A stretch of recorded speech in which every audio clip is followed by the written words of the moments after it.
안녕하세요 여러분. 이번 시간에는 C 언어의 함수에 대해서 살펴보도록 하겠습니다.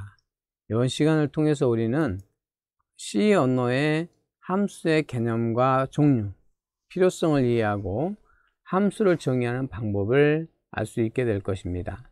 두 번째로 사용자 정의 함수를 호출하고 결과값을 반환하는 프로그램을 작성할 수 있게 되겠습니다. 자, 그러면 첫째, 함수의 정의에 대해서 살펴보도록 하겠습니다. 함수는 특정 작업을 수행하는 코드의 집합을 함수라고 합니다. 어떤 하나의 프로그램 안에서 중복되는 코드를 작성해야 되는 경우, 즉 반복적으로 어떤 특정 작업을 수행해야 되는 부분이 반복적으로 나타나는 경우에 우리는 그 부분을 별도의 함수로 작성을 하게 됩니다. 자, 이와 같이 함수를 작성했을 때 어떤 이점이 있는지부터 살펴보도록 하겠습니다. 첫 번째, 프로그램에서 중복되는 코드를 제거할 수가 있습니다. 여러 번 중복되는 코드들을 하나의 함수로 만들어서 정의를 해놓고 이것들을 호출해서 사용하게 되면 그 중복되는 코드를 제거할 수 있다는 거죠. 두 번째, 복잡한 프로그램을 간단한 작업들로 분해하여 처리할 수 있습니다. 간단한 작업들로 분해해서 처리할 수 있다. 즉 하나의 함수로 작성을 하게 되면 굉장히 길고 복잡한 프로그램이 되는데 이것들을 여러 개의 기능으로 나누어서 여러 개의 함수로 나누어서 분해를 해서 사용하게 되면 우리가 좀 더 간단하고 짧은 함수들을 만들어낼 수가 있다는 거죠. 세 번째, 한번 만들어진 함수를 다른 프로그램에서도 재사용할 수 있다. 재사용할 수 있다는 것은 그만큼 생산성을 높일 수 있다는 얘기가 되는 겁니다. 어떤 프로그램에서 한번 작성되어 있는 함수들은 다른 프로그램에서 이렇게 다시 사용될 수 있다는 거죠. 일반적으로 라이브러리 함수 같은 경우는 우리가 여러 개의 프로그램에서 자주 사용되는 함수들을 미리 만들어 놓고 컴파일러를 만드는 회사에서 만들어 놓고 이것들을 사용하게 됩니다. 자, 따라서 그만큼 그런 함수 부분들을 우리는 직접 코딩하지 않고 그 함수들을 콜해서 사용하게 되겠죠. 자, 네 번째, 여러 사람이 작업할 때 일을 분담하기 쉬워진다. 하나의 프로그램을 여러 개의 함수들로 이렇게 분해를 하게 되면 각각 하나의 함수들을 맞춰서 작성을 하게 되면 동시에 하나의 프로그램을 여러 사람이 작성을 하게 되는 거죠. 그만큼 작성하기가 쉬워진다라는 겁니다. 마지막으로 프로그램을 수정하기가 쉬워진다. 하나의 복잡한 프로그램이 있다라고 하면 길고 복잡한 프로그램이 있다. 그러면 그 중에 어떤 부분을 수정하게 되면 그 수정한 부분의 윗부분이나 아랫부분에 어떤 영향이 미치는지 반드시 검토를 해야 할 겁니다. 근데 함수 같은 경우는 일단 여러 개의 함수들로 나눴기 때문에 그만큼 전체 길이가 짧아지고 함수의 단위 길이가 짧아지고 따라서 그만큼 수정하기가 쉽다라는 거죠. 이와 같은 장점들이 있다. 그래서 실제로 우리는 함수를 사용해서 프로그램을 작성하게 됩니다. 자, 다음은 함수의 종류입니다. 함수는 크게 두 가지 종류의 함수가 있다. 첫 번째, 사용자 정의 함수. 직접 프로그래머가 만들어서 사용하는 사용자 정의 함수가 있고, 두 번째, 라이브러리 함수가 있습니다. 라이브러리 함수. 라이브러리 함수는 컴파일러가 기본적으로 제공하는 함수. 우리가 지금까지 쭉 사용했던 프린트 포맷이라는 함수, 스캔 포맷, getCharacter, pCharacter, 그리고 수학 함수들, 사인, 코사인, 탄젠트 이와 같은 수학 함수들, 그리고 통계 함수들, 이런 다양한 함수들이 있습니다. 이런 것들은 우리는 라이브러리 함수라고 합니다.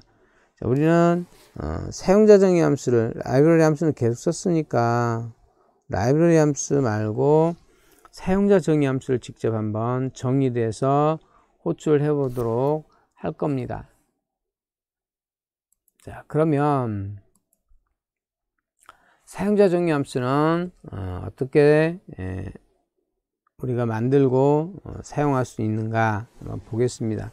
우리는 사용자 정의 함수를 만드는 부분을 만드는 작업을 우리는 정의한다 라고 합니다. 함수의 정의라고 하고, 이와 같이 만들어진 함수를 직접 사용하는 것, 이걸 우리는 함수를 호출한다 라고 합니다. 다시 얘기하면 함수는 정의가 되어야, 먼저 정의가 되어야 하고, 이것들은 다른 함수에서 이렇게 호출해서, 또는 자기 자신에서 자기 자신을 호출하는 경우도 있습니다. 이와 같이 호출을 해서 사용하게 된다라는 거죠. 자, 함수에 대해서 좀 더 살펴보도록 하겠습니다. 자, 함수는 이렇게 크게 세 부분으로 구성이 되어 있습니다. 함수는 첫 번째, 함수 이름이 있죠. 이와 같이 함수 이름. 여기는 지금 main이라는 함수고요. 그 옆에 사용자 정의 함수 add가 있습니다. add. 이거는 함수 이름입니다. 함수 이름이 있고, 그 다음에 함수 다음에 앞에 보면은 이와 같이 함수의 반환값이 있습니다. 반환값. int라는 반환값이 있죠. int. 즉, main을 호출한 프로그램에 그 호출한 프로그램으로 되돌아갈 때는 main이 int 값을 가지고 간다라는 겁니다. add는 똑같이 int죠. int라는 것을 가지고 간다. 그리고 마지막으로 이와 같이 정의된 부분에서는 매개 변수라는 것들이 있고, 그 다음에 호출하는 쪽에서 보면 이와 같이 인수라는 게 있습니다. 인수. 이렇게 구성이 되어 있다. 자, 그러면 각각 한번 좀 더 살펴보겠습니다. 함수는 이와 같이 대개, 물론 이와 같이 매개 변수가 없는 함수도 있습니다. 또 매개 변수가 있는 함수도 있고 없는 함수도 있고, 매개 변수가 여러 개 있는 함수도 있고 그렇습니다. 지금 add라는 함수는 두 개의 매개 변수를 가지고 있습니다. int x라는 매개 변수와 int y라는 매개 변수, 즉 정수 값을 기억시켜서 가지고 올 x라는 변수와, 그 다음에 정수, 똑같이 정수죠. int니까 y라는 변수, 이렇게 두 개의 변수를 가지고 함수가 시작된다라는 겁니다. 자, 직접 호출한 main에서 add를 호출한 경우를 보면, 자, add 여기 있죠. add라는 함수를 호출했는데 2와 3이 주어졌습니다. 2하고 3이. 그러면 2라는 값과 3, 이때 호출하는 2와 3을 우리는 인수라고 부른다라는 거예요. 인수. 얘는 인수라고 부른다. 2하고 3은 인수입니다. 이 인수들은 정의되어 있는 add라는 함수에 정의되어 있는 두 개의 변수, 매개 변수 int x와 int y에 이렇게 순서에 따라서 전달이 됩니다. 따라서 x에는 2라는 값이 전달이 되고 y에는 3이라는 값이 전달이 된다. 그래서 x는 2, y는 3이 전달이 돼서 이 프로그램이 실행되게 됩니다. 그리고 이 프로그램이 끝났을 때 마지막에 리턴을 하게 되는데, 이때 여기는 정수 값을 리턴하게 되면 add라는 함수 이름이 정수 값을 가지고 이쪽으로 옵니다. add에는 어떤 정수 값이 저장되어 있겠죠. 이게 sum에 이렇게 기억이 된다. 되게 좀 복잡하죠. 근데 자주 사용하게 되고 또 많이 쓰게 되면 그렇게 어렵지 않습니다. 자, 그 다음에 함수의 결과값과 반환, 앞부분에서 선생님이 잠깐 설명했는데 좀 더 자세히 살펴보도록 하겠습니다.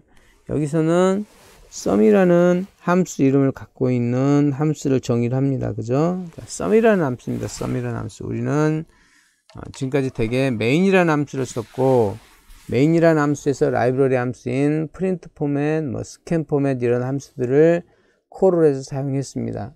이번에 우리가 기존의 라이브러리 함수에 없거나 또는 있어도 약간 사용하기가 불편한 그런 경우에 직접 사용자가 함수를 작성해서 사용하게 됩니다. 이런 걸 우리는 사용자 정의 함수다 라고 했는데, sum이라는 사용자 정의 함수를 한번 만들어 보는 겁니다. 정의를 하는 거죠. 정의를 하는데 함수는 세 부분으로 구성되어 있다.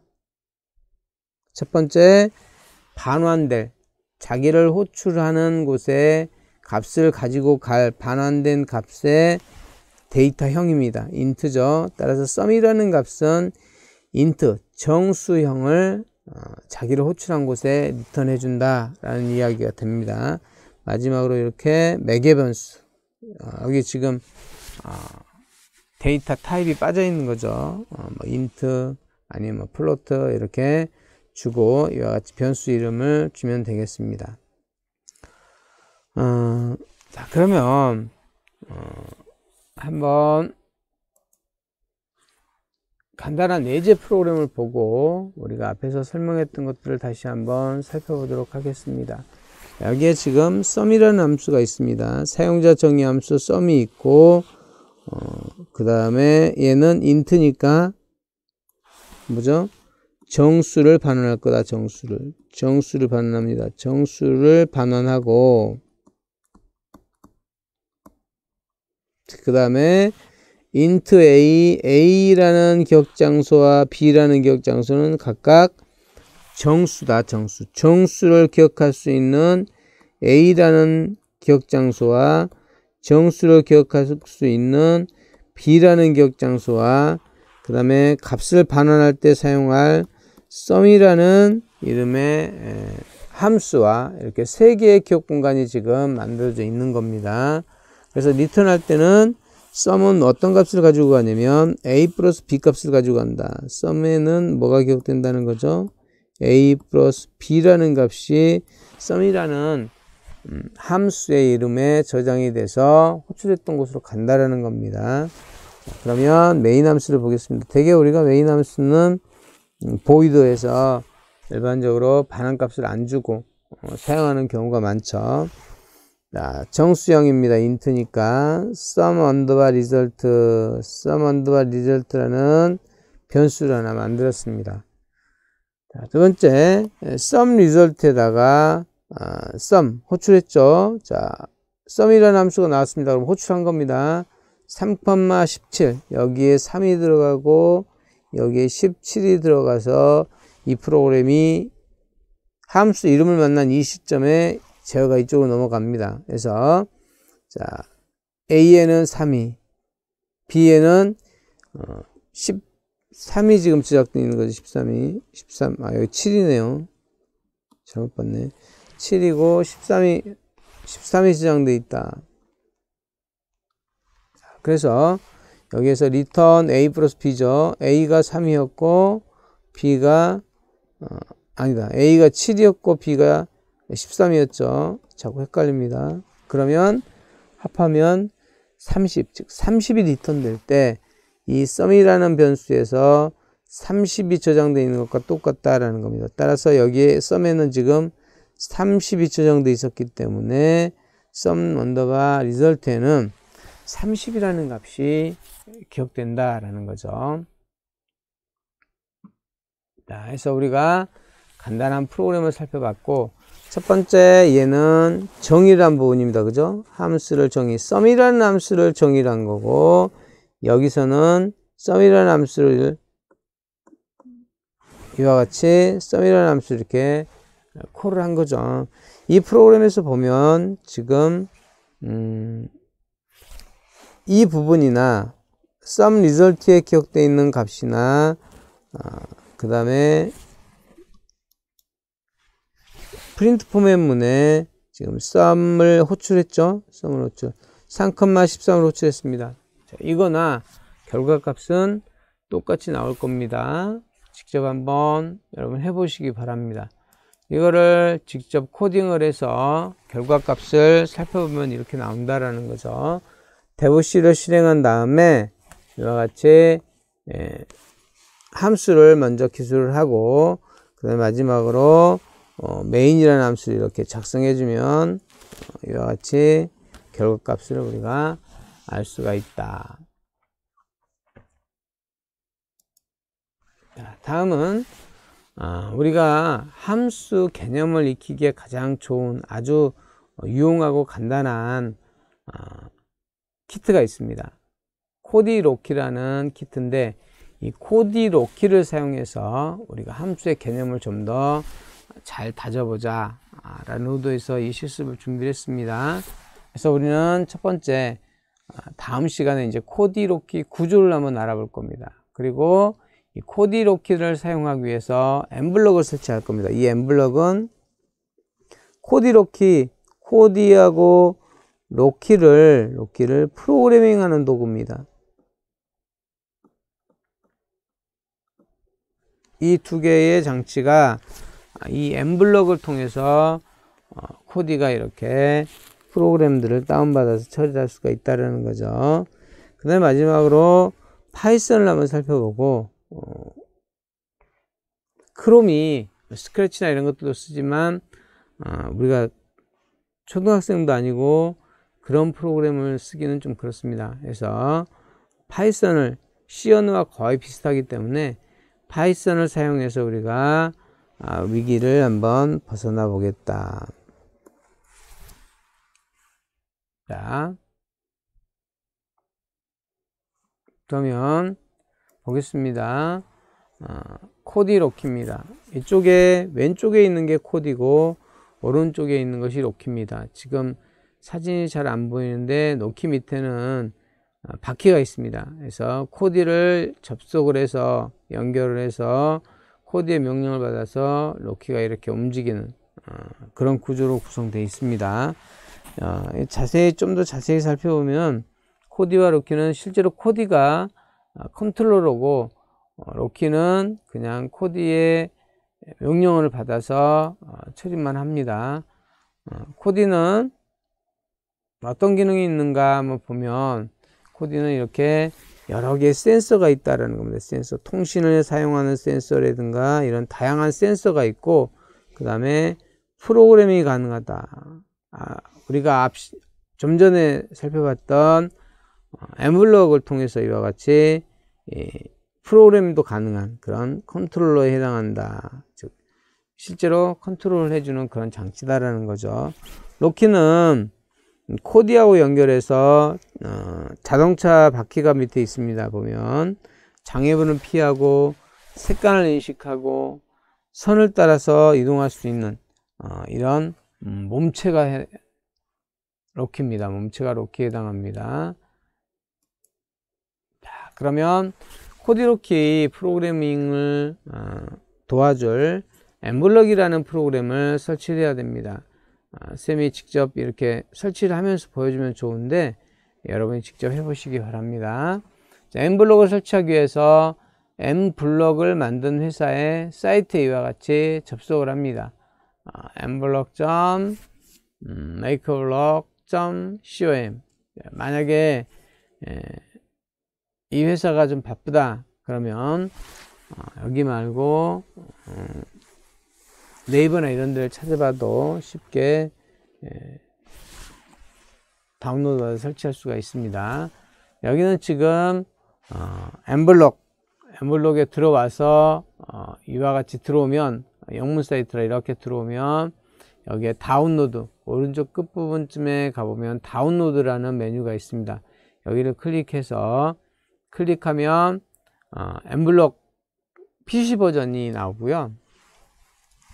엠블럭의 모바일 버전도 있고 PC 버전도 있고 한데 PC 버전이 나옵니다. PC 버전에 보면 세 번째 쪽에 오른쪽 끝에 보면 다운로드 포 윈도우즈 기본이 객체 지향 형태의 최근 언어를 사용하는 게 기본이기 때문에 실제로는 우리가